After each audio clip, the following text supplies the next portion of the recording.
ये तो तय ही था, एससीओ खत्म होते ही बयानों की झड़ी लग जाने वाली है।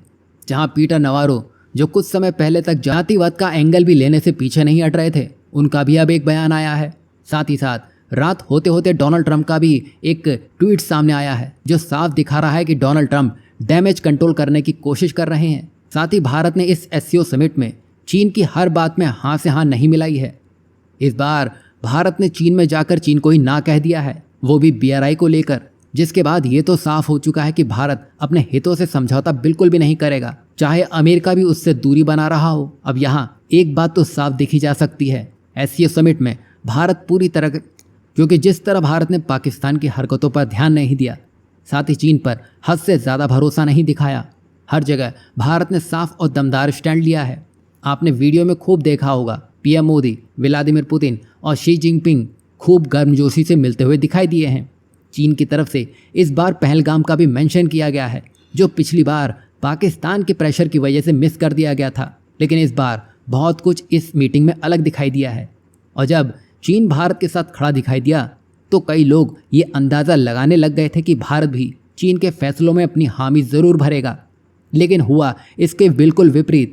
जहां भारत ने बीआरआई यानी कि बेल्ट एंड रोड इनिशिएटिव को लेकर सीधे चीन को ही ना कह दिया है। बता दें कि एससीओ के जितने भी मेंबर्स हैं, जैसे तुर्की, पाकिस्तान, ईरान और बाकी देशों ने इसमें चीन की हाँ में हाँ मिलाई है, लेकिन यहाँ पर भारत का जो पहले स्टैंड था अब भी वही है।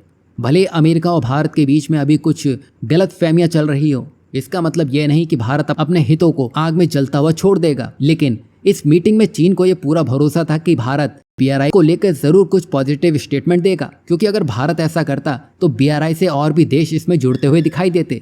लेकिन भारत की एक ना ने चीन के बड़े प्रोजेक्ट को फिर से अधर में डाल दिया है। अब वजह भी बिल्कुल साफ है, सीपैक जो कि पाक अधिकृत कश्मीर से गुजरता है, जिसे भारत हरदम अपना हिस्सा बताता आया है, उसमें किसी तीसरे देश का दखल भारत को बिल्कुल भी मंजूर नहीं है। और यही सारी बात पीएम मोदी ने शी जिनपिंग और शहबाज शरीफ के सामने कहते हुए रखी है।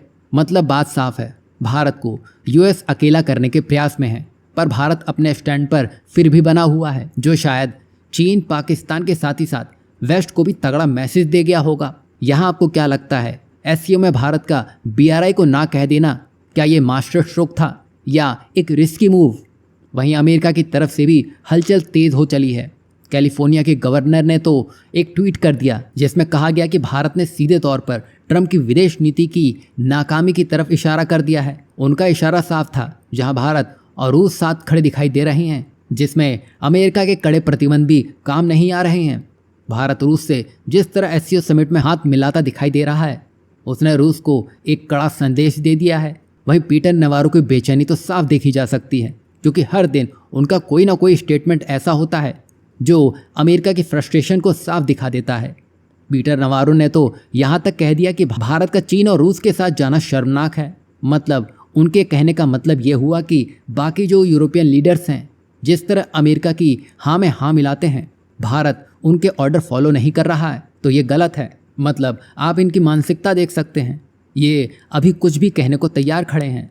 वहीं हाल ही में डोनाल्ड ट्रंप ने भी एससीओ समिट के तुरंत बाद ट्वीट कर दिया, लेकिन इस बार उनका टोन कुछ बदला हुआ था, क्योंकि इस बार उनके ट्वीट्स में कोई भी बोल्ड लेटर नहीं दिखाई दिया, लेकिन इस बार भारत पर नरमी के संकेत दिखाई जरूर दिए हैं। मतलब साफ है, वो डैमेज कंट्रोल करने की कोशिश कर रहे हैं, पर अभी जो हालात हैं उससे फिलहाल तो कुछ नॉर्मल होता इतनी जल्दी तो दिखाई नहीं देगा। उनके ट्वीट में ये साफ दिख रहा है कि वो भारत और अमेरिका के ट्रेड को लेकर कुछ गलतफहमियां जरूर फैला रहे हैं। उनका कहना था कि भारत के साथ अमेरिका बहुत कम ट्रेड करता है और ये रिलेशन वन साइडेड है, जबकि असली बात तो यह है कि भारत अमेरिका के टॉप 10 ट्रेडिंग पार्टनर्स में से एक है। यही नहीं, अमेरिका के पूर्व एनएसए जॉन वॉल्टन ने तो इसे वेस्ट के लिए एक बुरी खबर बता दिया है। उनका कहना है कि भारत, रूस और चीन अब करीब आ चुके हैं, जिससे आम जो अमेरिकी हैं, साथ ही साथ ट्रंप सपोर्टर, दोनों को ही इस बदलाव से चिंता होने लगी है। जो नतीजे अब सामने आने वाले हैं उससे अमेरिका की इकोनॉमी को भी बड़ा धक्का लग सकता है, क्योंकि आगे चल के ज़रूर कुछ भारत, चीन और रूस में एक बड़ा गठबंधन खड़ा होता दिखाई देगा।